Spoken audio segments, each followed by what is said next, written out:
Dear student, lit lang by Dilshad में आज आपका पुनः एक बार स्वागत है। आज मैं उन विद्यार्थियों से बात कर रहा हूं जो इस वर्ष बीए में इंग्लिश सब्जेक्ट के साथ आगे बढ़ रहे हैं, अर्थात उनका बीए में इंग्लिश सब्जेक्ट है, चाहे वो पूर्वांचल यूनिवर्सिटी हो, चाहे महाराजा सुहेलदेव यूनिवर्सिटी हो, किसी भी यूनिवर्सिटी से अगर वो लोग बीए इंग्लिश सब्जेक्ट के साथ कर रहे हैं तो ये वीडियो उन्हीं लोगों के लिए है। आज ये टॉपिक है बीए पहला साल अर्थात सेमेस्टर फर्स्ट का ये टॉपिक है। आपको स्क्रीन पे दिखाई देगा कि इंग्लिश ईयर फर्स्ट है, सेमेस्टर फर्स्ट है। पेपर नेम और टाइटल, पेपर का नाम और टाइटल है English pros and computer and writing skill. ये पेपर का नाम है। इसकी हम यूनिट फर्स्ट की आज बात करेंगे।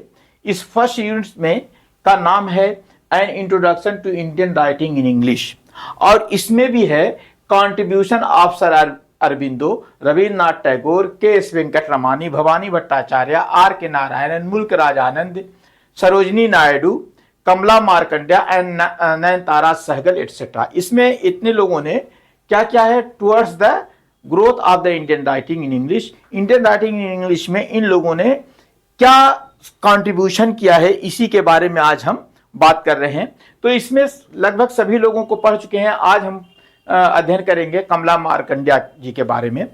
देखिए, ये 1924 में पैदा हुई थी और 2004 में तक ये थी। तो इसमें सबसे पहले हमको ये देखना है कि कमला मार्कंड्या कौन है। थोड़ा सा इनका इंट्रोडक्शन पहले देखते हैं। इंट्रोडक्शन में हमको मिलता है कमला मार्कंड्या बॉर्न कमला पुरनैया। कमला पुरनैया जो है, ये जो है born Kamala Purnaiya was one of the most prominent Indian novelist writing in English during the mid 20th century। अर्थात 20th सेंचुरी के मध्य में ये कमला मार्कंड्या जी हुई थी। और जो है इसमें सबसे इम्पोर्टेंट जो चीज़ थी कि इनको बॉर्न कमला पुरनैया के नाम से पहले जाना जाता था। और इंडियन राइटिंग में जो नावलिस्ट हैं उसमें इनका एक महत्वपूर्ण विशेष स्थान है। सबसे पहले आपको ये जानना होगा कि कमला मार्कंड्या का इंग्लिश राइटिंग विशेष प्रकार से नावलिस्ट के रूप में इनका एक विशेष स्थान है। आगे बढ़ते हैं। She is best remembered for her sensitive portrayal of rural and urban India. ये देखिए, सबसे इनको क्या जाता है, सी इज बेस्ट रिमेंबर्स, वो याद की जाती हैं, वो सबसे ज्यादा याद की जाती हैं। किस बात पर? For her sensitive portrayal. उन्होंने सेंसिटिव पोर्ट्रायल किया है, अर्थात सेंसिटिव टॉपिक्स को पोर्ट्रेस किया है, अर्थात उसका चित्रण किया है। Of rural and urban India's, देहात के साथ साथ शहरी भारत के बारे में उन्होंने पूरी तरीके से उनका जो है चित्रण किया है कि वहाँ के कैसे एटमॉस्फेयर है, किस तरह लोग रहते हैं, उनकी क्या प्रॉब्लम्स हैं, सारी चीज़ों पर उन्होंने अपने विचार प्रकट किए हैं। अब देखिए आगे थोड़ा सा देख लीजिए कि बात इस पर जो है particularly the clash between tradition and the modernity. सबसे इंपॉर्टेंट जो चीज इनकी आई थी, क्लैश बिटवीन मॉडर्निटी, और जो है दूसरी चीज थी क्लैश। जो क्लैश होता है, जो झगड़ा होती है, जो खिंचाव होता है बिटवीन ट्रेडिशन एंड मॉडर्निटी। जो हमारी ट्रेडिशन है अर्थात जो कल्चर है, उस कल्चर में ये मॉडर्निज्म के बारे में बात करती हैं कि मॉडर्निज्म के चक्कर में हमारा कल्चर कैसे बर्बाद हो रहा है। कुछ लोग अपने कल्चर को जीवित रखना चाहते हैं और अपने कल्चर को जीवित रखने के लिए किसी भी स्तर पे जा सकते हैं, और कुछ लोग मॉडर्न अर्थात जो है पाश्चात्य शैली का अंधाधुंध अनुकरण कर रहे हैं। इसी विषय पर इनका ज्यादातर नावल है। Though she later settled in Britain after marriage, फिर उनकी शादी होती है और फिर वो ब्रिटेन चली जाती हैं। Her novels remained deeply rooted in Indian culture. लेकिन उसके बाद ये ब्रिटेन चली जाती है, लेकिन भारतीय कल्चर को वो लोग नहीं भूलते हैं। देखिए, हमारे देश का कल्चर जो है, हमारे इंडिया का जो कल्चर है, ये बहुत इंपॉर्टेंट है। आप कहीं भी पता कीजिए, जब वहाँ पे किसी विदेश में चले जाते हैं। हालांकि वहाँ उतनी फ्रीडम नहीं है, जैसे हमारे यहाँ रोड पे हम लोग अपने धर्म का काम करने लगते हैं तो इंग्लैंड चले जाइए, ब्रिटेन चले जाइए, ऑस्ट्रेलिया चले जाइए, वहाँ पे ऐसी बात नहीं है। आपको एक सामान्य नागरिक की तरह रहना है। तो वहाँ पे भी हम अपने कल्चर को सेव किए होते हैं, ये एक बहुत बड़ी विशेषता है। जो यहाँ के लोग हैं, कुछ लोग अंधाधुंध पाश्चात्य शैली को जो है एडॉप्ट कर रहे हैं, लेकिन जो वास्तविक इंडियन होते हैं, जो समझदार होते हैं, वो लोग क्या करते हैं कि अपने इंडियन शैली को हमेशा सेव रखते हैं। तो उसी तरीके से इनका भी है कि ये ब्रिटेन में तो चली गई थी शादी के बाद, लेकिन deeply rooted in Indian culture, society and the values. उन्होंने यहाँ के कल्चर को, यहाँ के समाज को और यहाँ की वैल्यूज को जो है हमेशा बरकरार रखा, उसी से जुड़ी रही। रूटेड के माने जड़ है, यहाँ पे डीपली रूटेड, बहुत गहराई से जुड़ी रही, अर्थात डीपली जुड़ी रही। मार्कंड्याज वर्क एक्सप्लोर इशूज। मार्कंड्या के जो वर्ष हैं वो एक्सप्लोर, शो करते हैं या दिखाते हैं इशूज, मामलात को। किस मामले को, किस मैटर को? सच एज पॉवर्टी, गरीबी को, हंगर, भूख को, कॉलोनियलिज्म है ना, जो कॉलोनी बनी थी उसी से कॉलोनियलिज्म बना हुआ है, कि कॉलोनियलिज्म से जो जुड़ी हुई थी। यार कभी कभी वर्ड्स जो है जबान पे लड़खाने लगते हैं। इंडस्ट्रियलाइजेशन और जो है जो औद्योगिकवाद जो बढ़ रहा है, एंड वीमेन्स स्ट्रगल, और औरतों का जो संघर्ष है, महिलाओं का जो संघर्ष है उस पर, making her one of the Pioneer voice in post colonial Indian English literature. इनकी जो ये था, जो इन्होंने जो जिस मैटर को, जिस इशूज को, जो जिस मामले को सामने लाया था, जिसमें पॉवर्टी थी, हंगर था, कॉलोनियलिज्म था, इंडस्ट्रियलाइजेशन था एंड वीमेन्स स्ट्रगल थी, औरतों का जो संघर्ष था, making her one of the Pioneer, एक अग्रणी वॉइसेस इन post colonial Indian English literature. उनकी एक आवाज बन गई थी पोस्ट कॉलोनियल, यानी कि जब इंडिया से अंग्रेज लोग जा चुके तो उसके बाद भी उनकी एक महत्वपूर्ण आवाज बन गई थी, अर्थात एक महत्वपूर्ण मैटर बन गया था कि उन्होंने इन लोगों के बारे में बात किया। जो उन्होंने जिनके बारे में बात किया था, जिस मामले में बात किया था, जिस इशूज पे बात किए थे, उसमें पॉवर्टी है, हंगर है, कॉलोनियलाइजेशन है, इंडस्ट्रियलाइजेशन है, इन सारी चीजों पे जो उनकी आवाज थी वो एक इंपॉर्टेंट आवाज बन गई थी। अब हम अगर उनके मेजर वर्क की बात करते हैं, भाई कंट्रीब्यूशन कैसे होगा, जब वो कुछ लिखे रहेंगी तब ना, तो उसमें कौन कौन से मेजर उनके वर्क थे। सबसे पहले होता है नेक्टर इन सीप। उनकी सबसे पहली जो है 1945 में 54 में लिखी गई थी। तो ये जो क्या है, हर डिबट जो है, डिबट के माने होता है कोई चीज जो पब्लिक के सामने पहली बार लाई जाती है।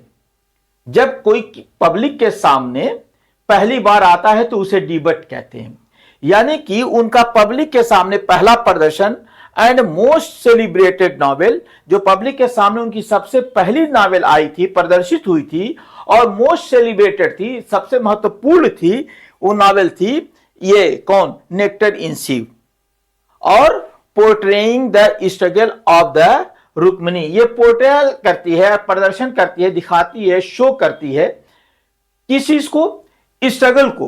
पोर्ट्रेइंग प्रदर्शन करती है, चित्रण करती है। देखिए पोर्ट्रेइंग के माने चित्रण करना है, मैं यहां पे प्रदर्शन बार बार बोल दे रहा हूं, इसके माने होता है चित्रण करना। जो चित्रण करते हैं स्ट्रगल ऑफ रुक्मिणी, एक रुक्मिणी नाम का कैरेक्टर है, उसी के जो संघर्ष हैं उसी का वो इसमें वर्णन करती हैं। एपिजेंट एक, और वो कौन है, एपिजेंट वुमन, एक जो है किसान औरत है। रुक्मिणी जो है एक पीजेंट वुमन है, एक किसान है। And her family against poverty, और उसकी परिवार जो है गरीब है, और उस परिवार, गरीब परिवार के गरीबी के विरुद्ध उसका एक संघर्ष है। किसानों की जो प्रॉब्लम है वो, और जो प्रॉब्लम पॉवर्टी की है, जो पॉवर्टी को फेस कर रही है, उसके खिलाफ वो संघर्ष कर रही है। कौन, Rukmini. Famine and the social changes, और एक नारीत्व अर्थात नारी होने का भी कुछ नारी होने के नाते भी उनको बहुत सी चीजों को संघर्ष करना पड़ता है, तो उस संघर्ष को भी वो दिखा रही हैं। एंड सोशल चेंज और समाज में जो परिवर्तन हो रहा है उन सारी चीजों से वो संघर्ष करती हुई दिख रही है। नेक्स्ट है उनकी दूसरी नावल है सम इनर फ्यूरी। ये 1955 में लिखी गई थी। Deals with the Indian struggle for the independence. इसमें जो दिखाया गया है इस नावल में, इस नावल की जो थीम है कि ये इंडियन स्ट्रगल फॉर फ्रीडम के लिए, इंडिपेंडेंस के लिए, स्वतंत्रता के लिए जो इनका संघर्ष है उसका ये वर्णन करती है। And conflict between personal relationship and the political ideologies. और जो है दूसरी चीज इसमें ये जो बात कर रही हैं कि जो एक तो चीज है कि पर्सनल रिलेशनशिप है, हमारी जो व्यक्तिगत संबंध है, और जो है पॉलिटिकल आइडियोलॉजीज और पॉलिटिक्स के कुछ आइडियल्स हैं, कुछ आदर्श हैं, उनके बीच में संघर्ष को दिखाया गया है कि पॉलिटिक्स क्या कहती है और जो है हमारा व्यक्तिगत संबंध क्या कहता है, इसके बीच में दिखाया गया है, इसके बीच में संघर्ष दिखाया गया है इस नावल में। नेक्स्ट है अ साइलेंस ऑफ डिजायर। इसमें देखिए ये 1960 में लिखी गई थी। Explore faith, modernity and the tension between the spiritual belief and rationality. दूसरी चीज है इसमें जो ये जो इनकी जो नावल आई है साइलेंस ऑफ डिजायर, ये एक्सप्लोर करती है। क्या एक्सप्लोर करती है? फेथ, मॉडर्निटी, विश्वास, और मॉडर्निटी को ये शो करती है, जो आधुनिकतावाद है उसको शो करती है। And the tension between the spiritual belief and rationality, और एक जो स्पिरिचुअल आध्यात्मिक जो विश्वास है, हमारा जो धार्मिक विश्वास है वो, और एक रैशनैलिटी पे अर्थात चेतना पर और तर्क पर ये एक संघर्ष दिखाया जा रहा है कि तर्क क्या कहता है, चेतना क्या कहती है, अर्थात जो हमने अब ज्ञान प्राप्त कर लिया तो ज्ञान हमारा क्या कहता है, विज्ञान क्या कहता है, और हमारी स्पिरिचुअल बिलीफ क्या है, हमारे आध्यात्मिक विश्वास क्या है, इन दोनों के बीच में संघर्ष दिखाया गया है। अब जो है दूसरी जो इनकी नावल है पसेशन, ये जो है 1963 में है। पसेशन के माने तो आप जानते ही हैं, जो इसके माने होता है कब्जा या अक्वायर कर लेना। तो ये क्या करता है, इसमें सबसे चीज क्या आती है, एग्जामिन ईस्ट वेस्ट कल्चर। ये ईस्ट वेस्ट कल्चर को वो एग्जामिन करती हैं। इसमें encounters through the relationship between an Indian mystic and a western woman. एक इसमें सबसे इंपॉर्टेंट चीज जो आती है कि इसमें एक रिलेशनशिप है, और वो रिलेशनशिप क्या है, क्या चीज, बिटवीन एन इंडियन मिस्टिक, एक मिस्ट्री है, एक मिस्टिक है उसमें, और एंड अ वेस्टर्न वीमेन, वो एक वेस्टर्न औरत है जो मिस्टिक से, इंडियन मिस्टिक से के बीच में इनका रिलेशन दिखाया गया है, संबंध दिखाया गया इस नावल में। और फिर उसके बाद उनकी नेक्स्ट जो नावल है अ हैंडफुल ऑफ राइस 1966 में, focus on urban poverty and survival through the struggle of Ravi a young man in a city. देखिए इसमें जो है जो चीज दिखाया गया है हैंडफुल ऑफ टॉफी, अरे sorry rice, handful of toffee mind में आ गया। Focus on the urban poverty, जो गांव की गरीबी है, जो उस पर शो करता है पॉवर्टी, एंड सर्वाइवल, और किस तरीके से लोग अपने अस्तित्व को बचाते हैं, अस्तित्व में रहने के लिए जो उनके संघर्ष हैं या पोजीशन है उसकी बताते हैं through the struggle of Ravi. एक रवि इसमें कैरेक्टर है, उस कैरेक्टर के थ्रू दिखा रहे हैं कि लोग गरीबी में किस तरीके से जिंदगी गुजारते हैं, किस तरीके से जीवन जीते हैं, और वो जीवन को अपने बचाए किस तरह रखते हैं, इस संघर्ष को दिखाया गया है। और जिसका जो रवि है वो एक नौजवान आदमी है, वो शहर में रहता है, तो शहर की जिंदगी क्या होती है, वो वहां किस तरीके से रहते हैं, उसी को दिखाया गया है। नेक्स्ट इनकी ये है the coffee dams. The coffee dams 1969 में लिखी गई थी। ये explore the industrialisation foreign involvement in Indian development and the environmental disruption. तो ये कौन कौन सी चीजें दिखाया गया इसमें। ये जो कॉफी डैम्स जो है इसमें, ये एक्सप्लोर इंडस्ट्रियलाइजेशन, ये शो करता है, दिखाता है, प्रदर्शन करता है इंडस्ट्रियलाइजेशन का। और जो है किस चीज को दिखाता है, foreign involvement in Indian development, और विदेशियों का क्या इसमें इन्वॉल्वमेंट है, किस तरीके से वो शामिल हैं इंडियन डेवलपमेंट में, भारत को डेवलप करने में उनका क्या इन्वॉल्वमेंट है, कैसे वो इन्वॉल्व हैं। एंड इन्वायरमेंटल डिसरप्शन, और उनका कैसे इन्वायरमेंटल डिसरप्शन होता है। डिसरप्शन माने होता है विघटन, यानी कि किस तरीके से वो लोग तितर बितर होते हैं, उसके बारे में इस नॉवेल में बताया गया है। नेक्स्ट इनका जो नॉवेल आता है वो है नोवेयर मैन।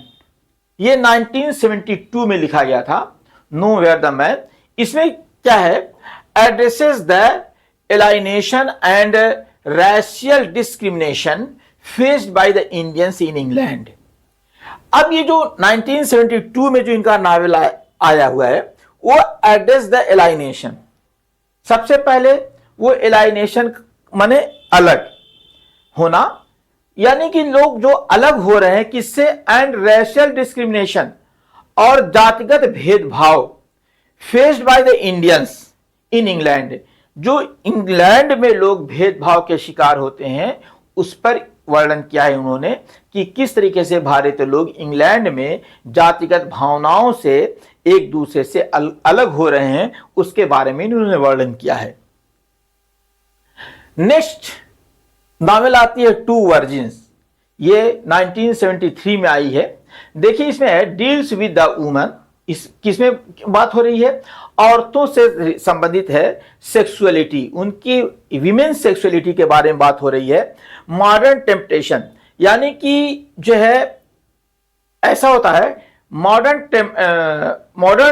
टेम्पटेशन होता है। टेम्पटेशन के माने ये होता है कि किसी काम चाहे वो गलत हो या चाहे जो भी हो, वो करने की लालच या प्रलोभन कह लीजिए वो होती है। एंड सोशल टैबूज, और जो है कुछ टैबूज के माने होता है कि वर्जित शब्द, कुछ ऐसे शब्द होते हैं जो ऐसी बात होती हैं जिनको हमें रोका जाता है उसको करने के लिए, अर्थात उन्हें करने की अनुमति नहीं है, या ऐसे काम, ऐसे शब्द जो बोलने की अनुमति नहीं, या ऐसे काम जो करने की अनुमति नहीं, दोनों बातें इसमें आती हैं। इन रूरल इंडिया में हम जिस बातों को रोकते हैं, हमें नहीं करना है, उन चीजों के बारे में इन्होंने शो किया है कि औरतों के साथ किसी की बातें होती हैं और किस तरीके से लोगों के अंदर गलत काम करने की इच्छा होती है, कुछ काम ऐसे करने की इच्छा होती है जो इनफैक्ट वो गलत हों।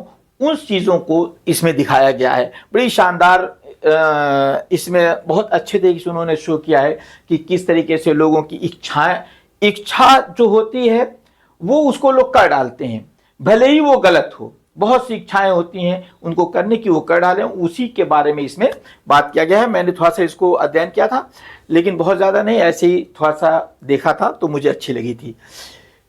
प्लीजर सिटी, इसमें एक आता है 1982 में, ऑल्सो पब्लिश्ड एज शालीमार। इसको दो तरीके से शालीमार के नाम से डाला गया था। ये एग्जामिन्स, ये वर्णन करती है, किसका वर्णन करती है, एग्जामिन्स मैटेरियलिज्म, ये उद्योगवाद का एग्जामिन करती है। और क्या आता है, कंज्यूमरिज्म माने उपभोक्तावाद, कंज्यूम से बना है कंज्यूमरिज्म, उपभोक्तावाद, कंज्यूम करना माने उपभोग करना, उसी से बना हुआ है कंज्यूमरिज्म, कि इसमें उपभोक्तावाद का ये वर्णन करती है। एंड अर्बन डिकाडेंस, और अर्बन डिकाडेंस की बात करती है, अर्थात डिकाडेंस के माने सोच या विचार, जिसमें जो है नैतिक पतन हो जा रहा है उन सारी चीजों का। जैसे नैतिक पतन के बाद जो सोच विचार, जो लोगों के विचार होते हैं, उनका इसमें वर्णन किया गया है। जैसे बहुत बार आदमी का नैतिक पतन हो जाता है, वो नैतिकता भूल जाता है, तो उसके बारे में ये वर्णन किया गया है कि उसके उस समय क्या विचार आते हैं और कंज्यूमरिज्म जो होता है, वो उपभोक्तावाद होता है, वो क्या है और किस तरीके से लोग एक दूसरे से अपनी भलाई के लिए, अरे अपने फायदे के लिए क्या क्या कर डालते हैं, उसमें ये वर्णन किया गया है। अब थोड़ा सा कंट्रीब्यूशन की बात आ गई, थोड़ा सा देख लीजिए। Depiction of rural India. देखिए सबसे पहली चीज ये है कि एक तो अगर कोई नावलिस्ट है, कोई राइटर है, और जिस लैंग्वेज में वो लिख रहा है, चाहे वो इंग्लिश हो, चाहे हिंदी हो, चाहे अदर लैंग्वेजेस हो, तो उस लैंग्वेजेस में अगर वो अपनी बात कह रहा है तो उस अपनी बात के साथ साथ उस लैंग्वेज को भी वो मॉडिफाई कर रहा है, उसको आगे बढ़ा रहा है। तो एक तो तरीका यह है कि वो लोगों को लैंग्वेज सिखाए, और दूसरा तरीका ये भी मान लीजिए, यहाँ पे तरीके तो बहुत हैं लेकिन मैं यहाँ पे दो विशेष बात कर रहा हूँ क्योंकि बात काफी लंबी हो जाएगी, कि या तो वो कुछ लिखे और लिख करके लोगों में फैलाए और लोग उसको पढ़ें, और ऐसी बात लिखे उसमें जिसमें लोग उससे एंगेज रहे, अर्थात उसको पढ़ते रहें। तो इस तरीके की चीज आती है, तब जाकर के उसमें उनका कंट्रीब्यूशन माना जाएगा। आप लिखते रहिए कुछ भी, कोई ना देखे, कोई ना पढ़े, कोई ना सुने, तो फिर उसका क्या मतलब है। तो इस तरीके से कंट्रीब्यूशन में एक ये अलग चीज यहाँ पे है, डिपिक्शन ऑफ रूरल इंडिया। इसमें वो वर्णन करती हैं रूरल इंडिया की, जैसा पहले ही जो है पैरा में मैंने बता दिया था। In nectar in a sieve she realistically portrait the hardship of peasant, giving voice to Indians rural poor and making international readers aware of their plight।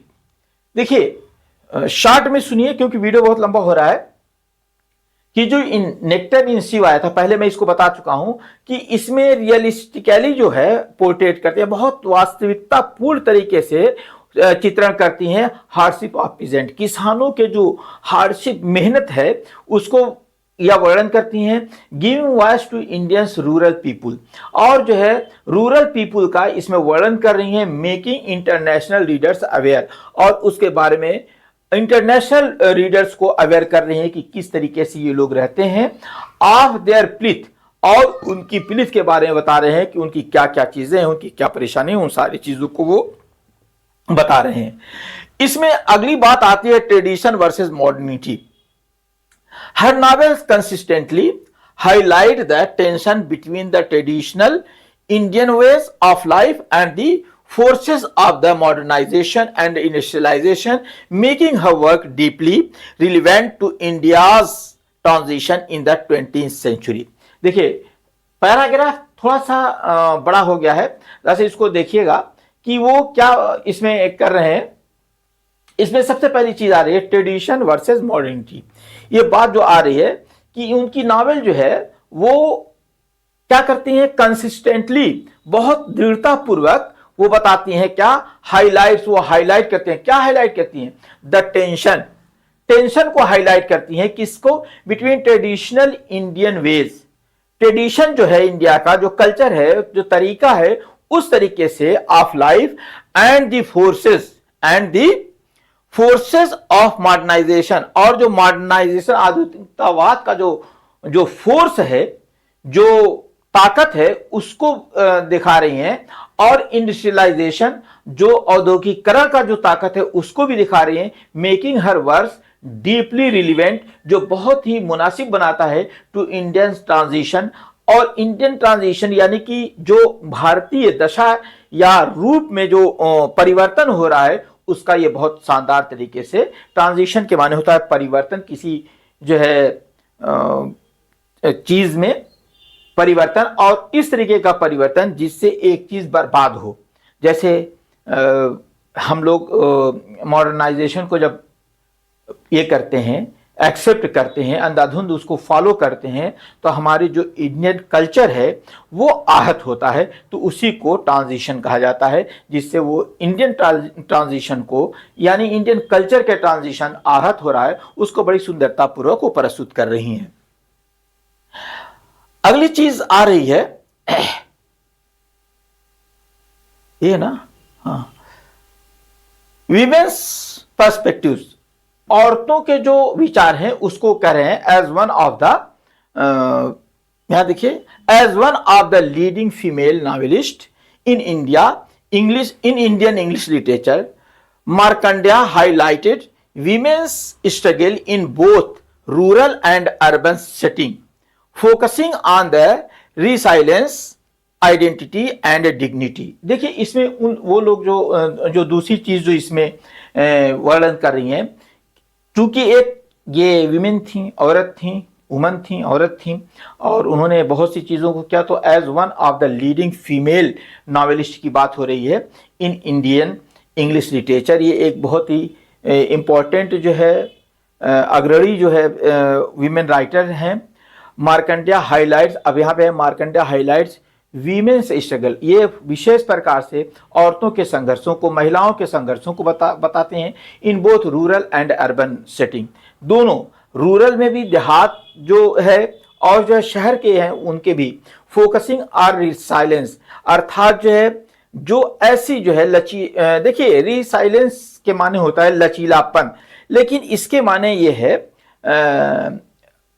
इसका ये जो होता है ऑन रिसाइलेंस के माने यहाँ पे आप जानिए कि रोग आदि से संभलने में सामर्थ्य होता है, उस तरीके का लचीलापन का इन्होंने प्रयोग किया है कि जो रोग है उस रोग से बचने के लिए इन्होंने एक बहुत शानदार तरीका अपनाया है, ताकि ना जो लोग अपना रहे हैं उसको उनको बुरा लगे और ना ही दूसरे लोगों को बुरा लगे। और फिर उसके बाद उसमें दोनों चीज आती है, इंडियन आइडेंटिटी एंड डिग्निटी, उनकी जो इनकी गरिमा है, जो इनकी पहचान है, वो दोनों में सारी चीजों को बहुत ही शानदार तरीके से प्रस्तुत कर रही हैं।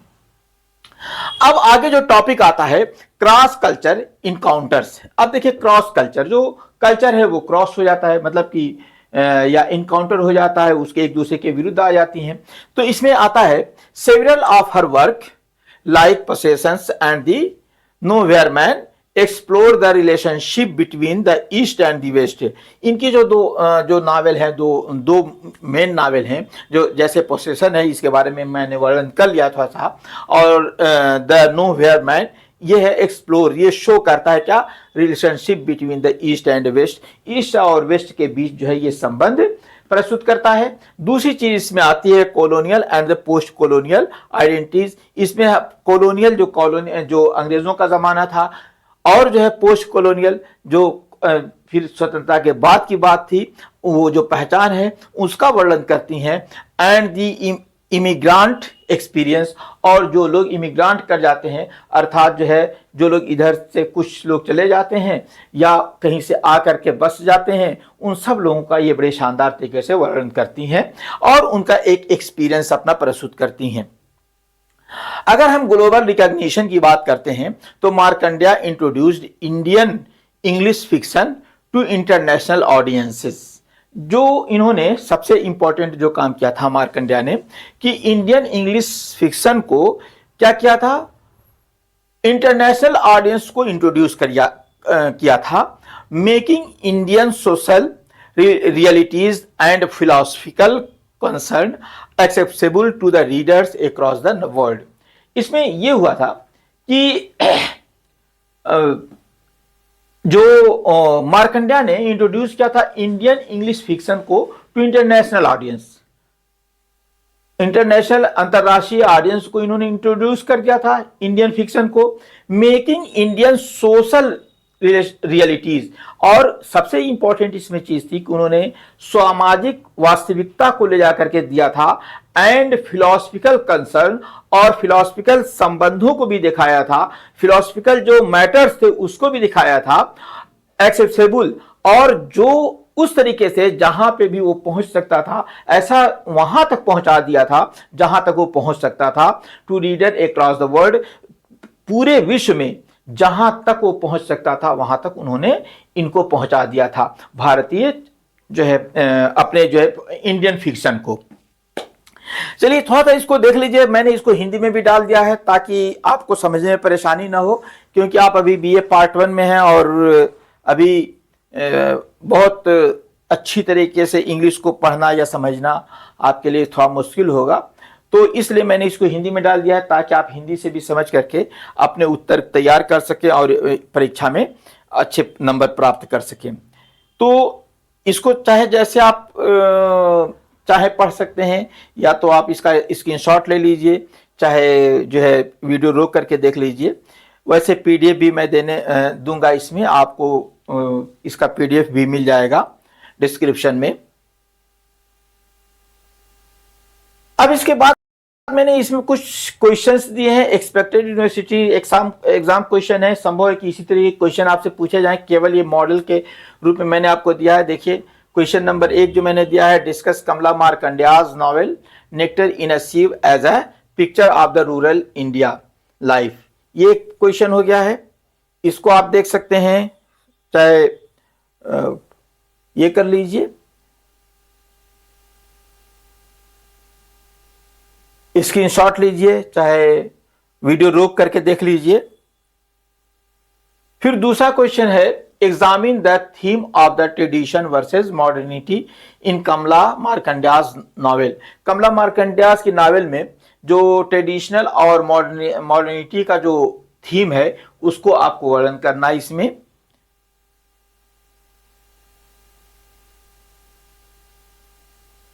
आप जैसे चाहें। फिर उसके बाद आपका तीसरा क्वेश्चन आता है, critically evaluate Kamala Markandaya as the social realist. एक जो है ये सवाल है, इसको आप देख लीजिए, इवेल्युएट कीजिए कमला मार्कंडेय को कि वो एक सोशल रियलिस्ट थी, अर्थात वास्तविकता को प्रस्तुत करने वाली थी। ये क्वेश्चन है, शानदार क्वेश्चन है, इसको भी देख लीजिए, स्क्रीनशॉट लीजिए, चाहे वीडियो रोक के देख लीजिए, बेहतर होगा कि स्क्रीनशॉट लीजिए। तो ये इसमें मैंने 3 क्वेश्चन दिए थे आपको, और इन 3 क्वेश्चन को आप पढ़िएगा। शायद आपको इस 3 क्वेश्चन में से कोई जो है इसी फॉर्म में आपको मिल जाए, तो आपको आंसर लिखने में आसानी होगी। तो इस प्रकार के वीडियोस पाने के लिए आप लोग लीड लैंग्वेज बाय दिलशाद को सब्सक्राइब कर लीजिए और बेल आइकन को प्रेस कर लीजिए, ताकि आपको नए वीडियोस के नोटिफिकेशन मिलते रहें। मिलते हैं अगले वीडियो में। Thank you.